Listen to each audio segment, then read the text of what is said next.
ओम ह्रीं अर्हं णमो जिनाणं णमो णाणगुरुणं णमो विद्यासायरम।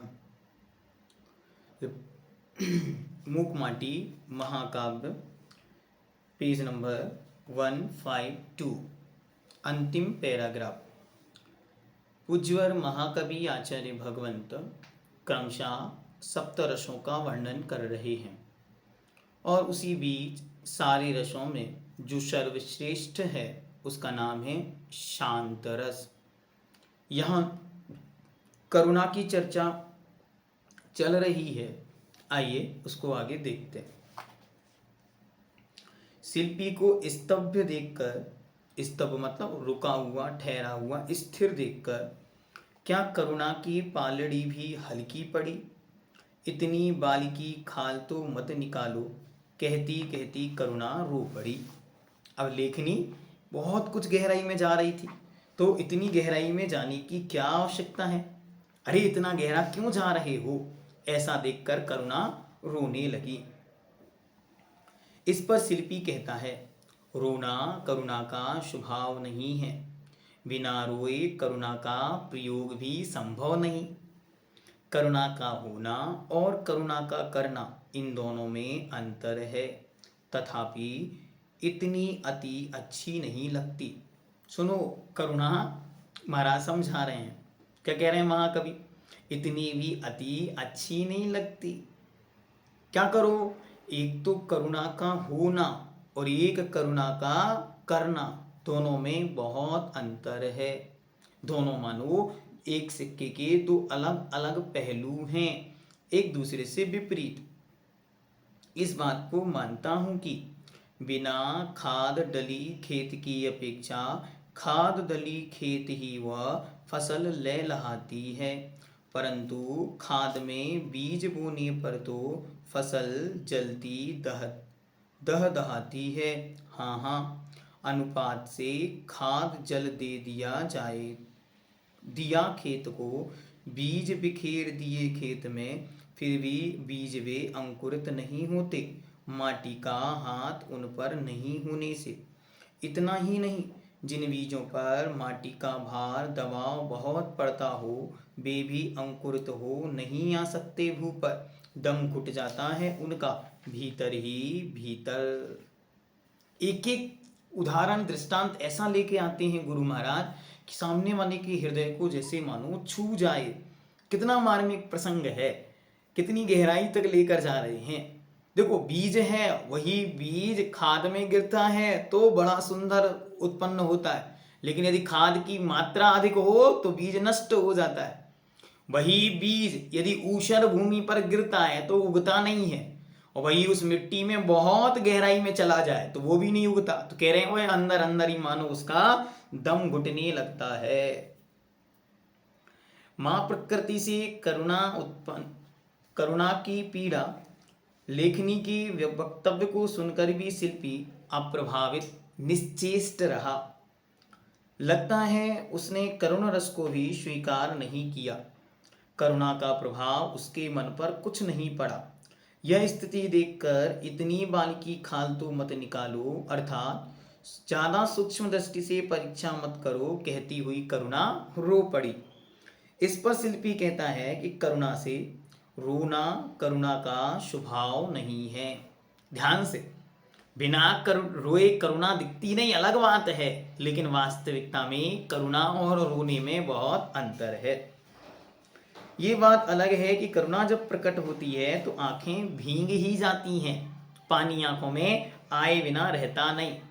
मैं मानता हूं कि करुणा में, मन में करुणा करने का भाव होना और दूसरों पर करुणा करना, दोनों में बड़ा अंतर है। माँ के मन में बच्चे के प्रति करुणा होना मोह का परिणाम है, जबकि दूसरों को दुखी देखकर उनके दुख को दूर करने के परिणाम रूप करुणा सम्यक दृष्टि का लक्षण है। माँ को अपने बच्चे के प्रति तो करुणा आती है, हाँ आती है, लेकिन पर के प्रति आए संभव नहीं, जरूरी नहीं, अनिवार्य नहीं। जैसे मैंने आपको एक प्रसंग सुनाया था पहले भी, पुनः उसको सुनाते। एक बार एक माँ अपने बच्चे के साथ खेल रही थी घर के अंदर। धीरे धीरे माँ अपने काम में लग गई। यहाँ माँ अपने काम में लगी और वहाँ बच्चा गेट से बाहर हो गया। देखते ही देखते बच्चा गायब हो गया और यहाँ माँ आवाज लगाती है, बच्चा नहीं सुनता। इतनी में ही वहां से कोई आवाज लगा के कहता है कि वहां सड़क पर छोटे से बच्चे का एक्सीडेंट हो गया। अब माँ यहाँ से भागती घबराती, पूरा शरीर पसीने से लथपथ, पूरा शरीर एकदम घबराहट में, ब्लड प्रेशर हाई हो गया। अब भागती भागती जैसी वहां पहुंची और बस जैसे चेहरे पर नजर गई और शांत हो गई। अरे अभी क्या था और अब क्या हो गया? हाँ, यही जगत का सत्य है। करुणा मोह बसात थी, मोह समाप्त हुआ, करुणा समाप्त हो गई। मोह बसात थी, लौटकर घर आ गई। अरे किसी का भी बेटा हो, बच्चा तो था, उस आत्मा तो थी, उसके प्रति करुणा क्यों नहीं जागी? नहीं, हमारी करुणा वास्तविक करुणा नहीं, यह तो मोह की ही रिश्तेदार, मोह की ही सखी है, मोह की ही पड़ोसी है। उसके निमित्त से ही ये सब हो रहा है। फिर भी बात बात में रोना, दुखी होना अच्छा नहीं। इससे आर्त ध्यान बढ़ता है और धर्म ध्यान नष्ट होता है। बात बात में रोना नहीं। जैसे मैंने आपको पूर्व में भी कहा कि हमेशा जीवन पर्यंत के लिए यदि आप रोने का त्याग कर दोगे तो असाता वेदनी बनना बंद हो जाएगी। असाता वेदनी के निमित्त कम हो जाएंगे और असाता वेदनी के उदय के निमित्त कम हो जाएंगे। कोशिश करके देखो, विपरीत अनुकूल प्रतिकूलताओं में, विपरीत परिस्थितियों में हंसना सीखो, मुस्कुराना सीखो और अच्छी अच्छी बातें बोलना सीखो। अच्छे अच्छे शब्दों का प्रयोग करो। पीड़ाओं में भी आप अच्छे शब्दों का प्रयोग करेंगे तो पीड़ाएं कम हो जाएंगी। इसलिए आपको उन पे विचार करना। यह बात मैं भी समझता हूं कि करुणा छोड़ने योग्य नहीं, अपितु मोक्ष मार्गी के लिए ग्रहण करने योग्य है, किंतु इसकी अपनी सीमा भी होती है। समझना चाहो तो उदाहरण से अच्छी तरह समझाया। क्या उदाहरण दिया? खाद का, बीज का और खेती का। खेत में खाद डालने पर बीज को ताकत मिलती है और अच्छी फसल पैदा होती है, किंतु खाद में ही बीज डाल दे तो बीज ही जल जाएगा। सुनो, एक अनुपात मात्रा में खाद को खेत में डाले तो बीज अच्छा होगा, और अगर खाद की बोरी में ही बीज डाल दिया जाए तो बीज जल जाता है, क्योंकि केमिकल रिएक्शन वहां इस तरीके से हो जाता। यदि पृथ्वी धरती के ऊपर ही ऊपर यदि बीज धरती के ऊपर ही ऊपर हो तो अंकुरित नहीं होगा जब तक कि उसके ऊपर मिट्टी ना डाली जाए, किंतु ज्यादा मिट्टी डाल दी जाए तो भी उसका दम घुटता है, अर्थात भीतर ही भीतर वह नष्ट हो जाता है। इसका मतलब क्या? इसका मतलब यह समझना है, अति सर्वत्र वर्जयेत। अति सर्वत्र वर्जयेत, अति हमेशा हर जगह वर्जनीय है, नहीं करने योग्य है। हर जगहों पर, हर स्थान पर अति कभी नहीं करना। हमेशा अति से बचो। जब जब अति करेंगे तब तब विनाश होगा। जब जब अति होगी तब तक, गुरु महाराज ने पहले भी कहा था, अति ही यति है, इति है। जहां जहां अति होगी वहां समाप्ति हो जाए। इसलिए क्या करो, सभी जगह अति का त्याग होना चाहिए। इसी प्रकार करुणा में भी अति ना हो, उसकी मर्यादा को समझना अनिवार्य है। अब आगे पेज नंबर 154। करुणा हे नहीं है, करुणा की अपनी उपादेयता है, अपनी सीमा। फिर भी करुणा का सही स्थिति समझना है।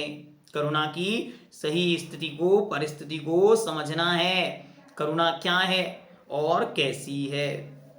करुणा करने वाला अहम का पोषक भले ही ना बने, परंतु स्वयं को गुरु शिष्य अवश्य समझता है, और जिस पर करुणा की जा रही है वह स्वयं को शिशु शिष्य अवश्य समझता है। दोनों का मन द्रवीभूत होता है। शिष्य शरण लेकर, गुरु शरण देकर कुछ अपूर्व अनुभव करते हैं, पर इसे सही सुख नहीं कह सकते हम। दुख मिटने का और सुख मिलने का द्वार अवश्य खुला, फिर भी ये दोनों दुख को भूल जाते हैं इस घड़ी में। करुणा करने वाला अधोमुखी तो नहीं होता, परंतु अधोमुखी यानी बहिर्मुखी अवश्य होता है। और जिस पर करुणा की जा रही है वह अधोमुखी तो नहीं, ऊर्ध्वमुखी अवश्य होता है। तथापि ऊर्ध्वगामी होने का कोई नियम नहीं। हर विषय को महाराज बहुत दृढ़ता से समझाते हैं। क्या कह रहे हैं? करुणा करने वाला आम का पोषक भले ही ना बने, उसे अहंकार ना ही आए, लेकिन स्वयं को गुरु शिष्य अवश्य समझता है। मैं बड़ा हूं, ये छोटा है। माँ बच्चे को देखती है तो उसके अंदर आता है मैं बड़ी हूं, ये छोटा है। तो अहंकार भले ही नहीं आ रहा है, लेकिन छोटे बड़े का भाव तो आता ही। महाराज जी हमेशा कहते हैं, देखो अगर ये भाव नहीं आएगा कि मैं मुनि हूं और आप भक्त हो, तो फिर हम आशीर्वाद का हाथ कैसे उठाएंगे? अगर ये अंतर मिट जाए कि हम मुनि हैं और आप हमारे भक्त हैं, तो फिर आप नमोस्तु कैसे करेंगे? तो नमोस्तु करना और हाथ उठाना, ये सब कुछ करुणा है। बाहर से उसके अंतरंग में परिणामों में ये भाव आया। क्यों आया, कैसे आया? तो कहते हैं जो करुणा करता है वह भले ही अहंकारी ना बने, किंतु स्वयं को बड़ा अवश्य समझने लगता है। और जिस पर करुणा की जा रही है वह स्वयं को शिशु शिष्य अवश्य समझता है। और जिस पर करुणा होती है उसे अपने आप ऐसा लगने लगता है मैं हीन हूं, मैं छोटा हूं, मैं दरिद्री हूं, मैं गरीब हूं, पतित हूं, तब तो ये सामने वाला मुझ पर करुणा कर रहा है। तो ये गुरु शिष्य और हीन शिशु का नाता वहां पर जुड़ जाता है। ये अवश्य देखने में आता है। तथा जिस पर करुणा की जाए वह अपने को कमजोर हल्का भी मानता है। और क्या होता है? दोनों का मन द्रवीभूत होता है, शिष्य शरण लेकर, गुरु शरण देकर, और दोनों का मन भर आता है। एक करुणा से लबालब भरकर शरण देते हैं, तो एक करुणा से भरकर शरण ग्रहण करते हैं। अगर करुणा नहीं तो लेने देने का भाव नहीं। सोचो, एक गुरु महाराज की ऐसी कृपा हुई कि श्रमण संस्कृति में हजारों हजारों शिष्यों को करुणा मिली। क्यों मिली? क्योंकि उनके हृदय की करुणा बरसी। तो ये करुणा क्या है? ये करुणा निरंतर वृद्धिंगत होती। गुरु महाराज तो कहते हैं सिद्धों तक ये करुणा निरंतर बनी रहती है। सिद्धों में भी सम्यक दर्शन है कि नहीं? हाँ है। तो सम्यक दृष्टि की करुणा है? हाँ है। तो सदा सिद्धों तक ये करुणा बनी रहती है। और अरिहंतों की करुणा तो दिखती ही है उपदेश के माध्यम से, और सिद्धों की करुणा कि उनके नाम मात्र से आपका कल्याण हो रहा है, आपके सब कार्य सिद्ध हो रहे हैं, यही सिद्धों की करुणा है। इसलिए वह करुणा बीज के रूप में हो, लेकिन महान फल को देने वाली होती है। फिर क्या कहते हैं इसके आगे? कुछ अपूर्व अनुभव करते हैं। अरे गुरु को शिष्य मिल गया और शिष्य को गुरु मिल गए, दोनों ने ऐसा महसूस किया, अपूर्व मतलब जिसे पहले कभी नहीं अनुभव किया, उनको ऐसा अनुभव हुआ। पर इसे सही सुख नहीं कह सकते, लेकिन यह वास्तविक सुख नहीं है। ये तो क्या है? ये तो शुरुआत है, अभी तो स्टार्टिंग हुई है। सही सुख नहीं कह सकते हम। दुख मिटने का और सुख मिलने का द्वार खुला अवश्य, द्वार का उद्घाटन हो गया, लेकिन अभी वास्तविकता प्रकट नहीं हुई। फिर भी ये दोनों दुख को भूल जाते हैं इस घड़ी में। शरण मिल गई तो आनंद से भर गया कि हमको अब आगे का मार्ग मिल गया, हमको मूक माटी मिल गई, हमको जीवन मिल गया। अब क्या करना? इसको पढ़ते पढ़ते अपना जीवन व्यतीत करना है। इसके अर्थ में अपने को परमार्थ पूर्ण बनाना है, ऐसी भावना भानी है कि गुरु महाराज ने अपने जीवन का सबसे सुंदर उपहार इस मूक माटी के रूप में हम सबको दिया है। अब हमें क्या करना है? हमें इस मूक माटी को जन जन के हृदय तक पहुंचाना है। जब आप कोई भी चीज करके वो मूक माटी लिखेंगे कि ये मूक माटी में ये पंक्तियां आई थी, जब आप कोई वक्तव्य देंगे, कोई प्रवचन देंगे, कोई क्लास पढ़ेंगे, कोई क्लास बोलेंगे, कुछ लिखेंगे और उसमें लिखेंगे कि मूक माटी में ऐसा कहा, तो लोग पूछेंगे ये मूक माटी क्या होती है। अरे मूक माटी हमारे सर्वश्रेष्ठ सर्वज्येष्ठ सर्वमान्य संत शिरोमणि आचार्य भगवंत गुरुदेव श्री विद्यासागर जी महर्षि राज के आत्मा का अलौकिक अप्रमेय अद्भुत संगीत है। सो इसे संपूर्ण जगत को सुनाना है। तो आपके अंतरंग में जितनी उसके प्रति सम्मान का भाव, आदर का भाव, बहुमान का भाव आएगा, उतना उतना उस महाकाव्य को आप जन जन तक भेज पाएंगे।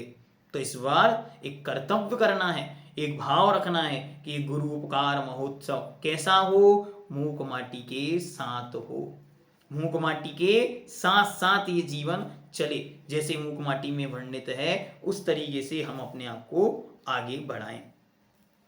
आगे क्या कहते हैं देखते हैं। करुणा करने वाला अधोमुखी तो नहीं होता। अधोमुखी मतलब नीचे देखने वाला, उसकी आध्यात्मिक दृष्टि होती है इसलिए उसे नीचे नहीं देखना पड़ता। तो दूसरों पर करुणा करने वाला, नीचे की ओर गमन करने वाला तो नहीं, किंतु अधोमुखी यानी बहिर्मुखी अवश्य होता है। नीचे मुख वाला यानी आत्म स्वभाव से च्युत नहीं होता, पर को ग्रहण करने वाला होता है। बाहर देखता, हाँ बाहर देखे बिना करुणा नहीं होगी। जब तक आप दूसरों की ओर नहीं देखोगे तब तक करुणा कैसे करोगे। तो बहिर्मुखी अवश्य होता है। किस प्रकार से, तो आचार्य भगवंत जिस प्रकार से बार बार ग्रंथों में समझाते कि बहिर्मुखी भी नहीं होना है, अतः तो अंतर्मुखी होना है। जिस पर करुणा की जाती है उसका मुख नीचे से ऊपर, नीच गतियों पर्यायों से उच्च पर्यायों की ओर अवश्य होता है, किंतु उसकी यात्रा भी और सर्वश्रेष्ठ कहाँ, और जिस पर करुणा की जा रही है वह अधोमुखी तो नहीं, ऊर्ध्वमुखी अवश्य होता है। तथापि ऊर्ध्वगामी होने का नियम नहीं, मोक्ष मिलेगा यह नियम नहीं। यह तो अपने स्वयं के उपादान एवं पुरुषार्थ पर आधारित है। हम एक सीमा तक ही दूसरे के लिए सहारा बन सकते हैं, चलना तो उसे ही पड़ेगा। महाराज पूरी तरह से मार्ग दिखा के हाथ छोड़ देते हैं। देखो भाई मेरा काम तो रास्ता दिखाना है, करुणा के वशात हमने उपदेश दिया, अब उस उपदेश का पालन आपके ऊपर, उस उपदेश को समझना आपकी व्यवस्था। अगर आप नहीं समझे तो मेरा कुछ नहीं, क्योंकि मैं आपको मोक्ष तक ले जा नहीं सकता। मैं आपको क्या दे सकता हूं, मात्र मूक माटी के संदेश। जीवन में उन्हें ग्रहण करना आपका कर्तव्य। नहीं करेंगे ग्रहण, बार बार पुनर्जन्म होंगे। कब तक होंगे, अनादिकाल से हुए हैं और अनंत कालों तक होते रहेंगे। कब से हम जन्मे, कब है हमारा जन्मदिन, कोई जन्मदिन नहीं। क्यों, क्योंकि अनंत काल इस पर्याय को व्यतीत, इस जीव चेतन को व्यतीत हो गया। क्या है जन्मदिन, बार बार विचार करो, जन्मदिन क्या है, पर्याय का जन्मदिन। हाँ जिस दिन इस पर्याय की उत्पत्ति हुई उस दिन हो सकता है, लेकिन आत्मा का कोई जन्मदिन नहीं होता। आत्मा कैसी है, यह तो अजन्मा है। और कैसा है, अमर है। सुना मरण होगा, जब मरण ही नहीं तो फिर जन्म कैसा। तो जिसका मरण होगा उसका जन्म होगा, तो पर्याय की उत्पत्ति हुई, पर्याय का नाश होगा। इसलिए हाँ इस पर्याय की उत्पत्ति में जो निमित्त कारण बने सो उनके प्रति कृतज्ञता का भाव, आभार का भाव, धन्यवाद का भाव हो कि आपके निमित्त से हमको पवित्र जिन शासन मिल गया, ये मूक माटी महाकाव्य मिल गया, ऐसे परम निर्गंत दिगंबर गुरु महाराज मिले, सो यह आपका हम पर सदा सदा के लिए उपकार हुआ। क्योंकि यह पर्याय अनंतों बार हमने मनुष्य पर्याय भी प्राप्त की होगी, हाँ की होगी, और सब पर्याय प्राप्त की, लेकिन इतना सब कुछ प्राप्त करने के बाद भी आत्मा की स्थिति क्या रही ये कोई कह नहीं सकता। उन सब में वो आत्मा घूमती रही, लेकिन इस बार इस भव में जो जन्म मिला, ये जन्म कुछ सार्थक सा लगता है, क्योंकि हमने सम्यक्त को पाया, सम्यक ज्ञान को पाया, और निरंतर चारित्र की भावना हृदय में भरी हुई है, सो ये पर्याय सार्थक सी लगती है। बाकी अतीत का कोई बोध नहीं, भविष्य में क्या होगा हमको कोई चिंता नहीं, हमको किसे देखना है? हमें मात्र वर्तमान को देखना कि यह पर्याय सार्थक हो रही है कि नहीं। यदि ये सार्थक हो रही है, हाँ बहुत अच्छा काम हुआ, इससे अच्छा जन्म अतीत में कोई नहीं हुआ, इसलिए ये अपूर्व सा लगता है। और इसके बाद आगे क्या होगा सो पता नहीं, इसलिए ये अद्भुत सा लगता है, क्योंकि इस जन्म में जिन शासन की शरण मिली और उसे जानकर विषय की प्रयोगिता बनी। सबसे बड़ी बात कि विषय की प्रयोगिता होना, विषय में उपयोग का जाना, और फिर उस विषय को ग्रहण करने की मन में उत्कंठा बनी रहना, हमको और जानना है, और फिर जो जाना है उसे जीवन में धारण करना है। एक एक पग जीवन में आगे आगे बढ़ रहे हैं, लेकिन हम मुड़कर अतीत की ओर देखते हैं। क्या देखते? कहां से यहां तक आए, क्या कहां से यहां तक आए, बस सारा का सारा यात्रा का वृतांत है। कितना याद करना? गुरु महाराज जी हाइको की पंक्ति के माध्यम से लिखते हैं कि इतिहास को क्या याद करना, एक एक क्षण अपने आप इति हिरास होता चला जा रहा है। उसे कौन लिखेगा? कोई नहीं लिख सकता, और उस पर कोई भरोसा भी नहीं, क्योंकि वो क्षण तो बीत गए। अब क्या करना? अच्छा, भविष्य की कल्पनाओं की कोई किताबें लिख दें? नहीं, भविष्य की कोई कल्पना नहीं। वर्तमान में पूर्ण जागृति के साथ एक एक क्षण का व्यतीत होना, यही इस जन्म और इस जीवन की सार्थकता होगी। और जिन्होंने इन सारे निमित्तों में जो जो सहयोगी बने हैं, वे गर्भ से ही लेकर, माता पिता से लेकर, गुरुजन, परिजन, मित्रजन, सहयोगी जन, स्वाध्यायी जन और आप सबको मिलाकर उसके प्रति कृतज्ञता का भाव होना ही चाहिए। अनिवार्य रूप से उसमें कृतज्ञता का भाव, एक वात्सल्य का भाव, एक प्रेम का भाव, एक समर्पण का भाव और आपसी सहयोग का भाव, कि यदि मेरी समाधि मरण पहले हो तो आपका संबोधन हो, और आपका हो तो हमारा साथ बना रहे, ऐसा उनके अंतरंग में परिणाम होना चाहिए। जैसे आपको याद है पुराण ग्रंथों में क्या कथा लिखते कि एक बार एक मित्र मरण को प्राप्त होता है। वो कहते हैं अब देखो तुम जा रहे हो स्वर्गों में, वहां जाके उनके विषयों में भूल नहीं जाना हमको, वहां याद रखना हमको, और जब कभी हम पद से च्युत हो तो तुम हमें संबोधन देने आना। तो ऐसे ही हम सबको अब स्वाध्याय के माध्यम से जो बंध गए हैं, सो ये एक डोर है। इसमें क्या करना? एक दूसरे को कहना कि भैया जब हम पर्याय छोड़कर जाएंगे तो तुम हमको संबोधन करने आना। क्या कहना? कि वह सावधान धर्मात्मा निकट हो, चर्चा धर्म सुनाए, वह सावधान रखे, गाफिल ना होने पाऊं, ऐसी पवित्र भावना के साथ। और यह पर्याय का क्या हो? उस पर्याय का तो भगवान आचार्य देव गुरुवर विद्यासागर जी महाराज पूरे जीवन यही कहते रहे। क्या कहते रहे? भगवान बस एक भावना है जो पूज्यपाद देव ने कही, आवाल्या जिन देव देव भवता श्रीपादयो सेवया, सेवा सत्य विनेय कल्पलतया कालोदया बदगता, तम तस्या फलमर्तये तद्धुना प्राण प्रयाण क्षणे, तम नाम प्रतिबद्ध वर्ण पठने कंठोस्तु कुंठो मम। हे भगवान, अगर मैंने बचपन से लेकर आज तक आपकी कोई सेवा करी है और उस सेवा का यदि कोई फल मुझे मिलना हो तो बस इतना सा फल मिल जाए, जिस दिन मेरे प्राण निकले उस दिन तेरा नाम इस कंठ से निकल आए। बस और कुछ नहीं चाहिए, बस आपका नाम जपते जपते ये कंठ कभी रुकना नहीं चाहिए, कभी अवरुद्ध नहीं होना चाहिए। हे भगवान, मैंने इस जीवन में इस पर्याय में आपकी और इस शासन की, इस जिनवाणी की, भारती की, सरस्वती की कोई सेवा की हो तो सबका फल बस इतना हो कि जीवन का अंतिम क्षण आपके समान पवित्र मुद्रा को धारण करके, क्या कहा? गुरु मूले यति निचिते चैत्य सिद्धांत वारिधि सदघोषे मम भवतु जन्म जन्मनि संन्यसन समन्वितम मरणम।